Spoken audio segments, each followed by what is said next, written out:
വിഭാഗങ്ങൾ തമ്മിൽ കോടതി വളപ്പിൽ വെച്ച് ഏറ്റുമുട്ടി.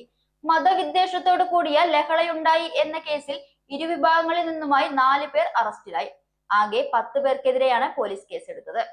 ബുധനാഴ്ച രാവിലെ 11:30 ഒറ്റപ്പാലം അഡീഷണൽ ജില്ലാ സെഷൻസ് കോടതി വളപ്പിൽ വെച്ചാണ് സംഭവം.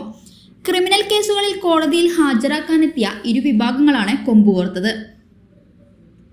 ഇരുവിഭാഗങ്ങളിലും ഹാജരായവർ വധശ്രമ കേസിലെ പ്രതികളായിരുന്നു. കോടതി മുറിക്കുള്ളിൽ വെച്ചുണ്ടായ ചില തർക്കങ്ങൾ പുറത്തെത്തിയപ്പോൾ സംഘർഷത്തിലേക്ക് നീങ്ങുകയായിരുന്നു. ഒറ്റപ്പാലം പോലീസ് സ്ഥലത്തെത്തി ഇരുവിഭാഗക്കാരെയും കസ്റ്റഡിയിലെടുക്കുകയാണ് ഉണ്ടായത്. ഇരുവിഭാഗക്കാരും തമ്മിൽ മുൻവൈരാഗ്യമാണ് സംഘർഷത്തിലേക്ക് നയിച്ചതെന്ന് പോലീസ് പറഞ്ഞു. SDPI പ്രവർത്തകരായ വരോട് വീരമംഗലം മുഹമ്മദ് റിൻഷാദ്, കുളപ്പുള്ളി കാജ ഹുസൈൻ, പുത്തൻപീടികയിൽ മുഹമ്മദ് അലി എന്നിവരാണ് അറസ്റ്റിലായത്.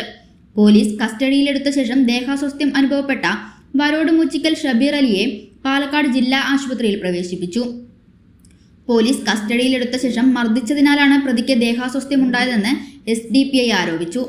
എതിർവിഭാഗത്തിൽ നിന്നും പനമണ്ണ ചാക്യാവിൽ രാമചന്ദ്രനാണ് അറസ്റ്റിലായത്. ഇയാൾ BJP ബന്ധമുള്ളയാളാണെന്നും ഈ സംഘത്തിലുള്ള 4 പേർ കൂടി പിടിയിലാവാനുണ്ടെന്നും പോലീസ് അറിയിച്ചു. അറസ്റ്റിലായ രാമചന്ദ്രനെ BJPയുമായി ബന്ധമില്ലെന്ന് നേതാക്കൾ അറിയിച്ചു.